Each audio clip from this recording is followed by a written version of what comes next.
It's rain-wet streets, it's nights like this with fog rolling in, cars, faceless people going by doing the things that they're doing.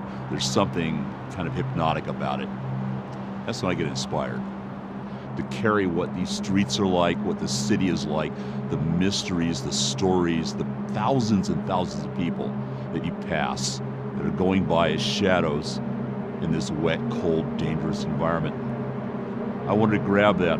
I wanted to take it into the future, and where I took it was Cyberpunk. What I loved was the fact that it was a combination of dystopian society, a lot of technology, with this really great overlayer of almost film noir.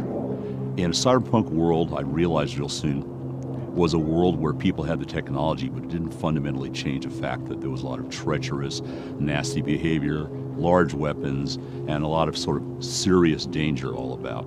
The important part in Cyberpunk is just that. It's not the technology, it's the feel. It's getting that dark, gritty, rain-wet street feeling, but at the same time getting that rock and roll, lost, and desperate and dangerous quality. Cyberpunk is about that interface between people and technology, but not in that transhumanist way where it's all about the technology changing or improving them. It's about how people use things. There's a great Gibson saying, the street finds its uses for things. And that's what Cyberpunk is about. Cyberpunk isn't about saving humanity, it's about saving yourself.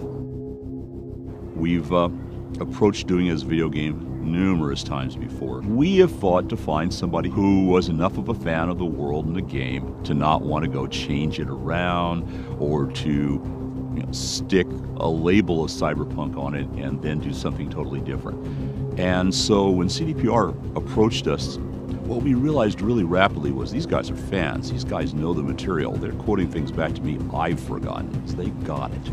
And that's an important thing. You have to be able to understand why this world exists. They're dragging my butt all the way over to Poland several times a year. We're excited because there is a really strong element of cross-pollination.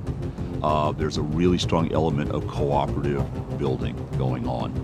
And that's really great. Cyberpunk 2020 was about early cyberpunk. It was a world in which people didn't know a lot about what the tropes were, the feel for it.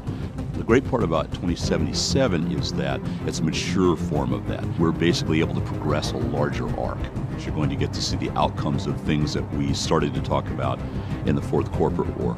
And we're going to be able to let players who play the previous game to see how those progress, see where they go to, and how they'll shape them.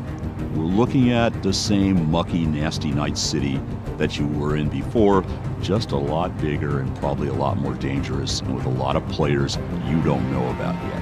2077 is about the cyberpunk you thought you knew, scaled up, bigger, badder, stranger.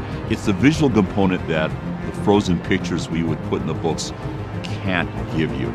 It's the sound, it's the feel, it's the movement. 77 is going to be about being there. We've gone through a long, long journey, all of us. Those of you who've been fans have waited for us to get the right game together at the right time, the right team. And we were going to wait long enough to make sure it happened the right way. Cyberpunk 2077 is going to be the right way. And I can't wait to play it. And I'm hoping you guys will want to play it as much as I want to play it. Because it's going to be a hell of a ride.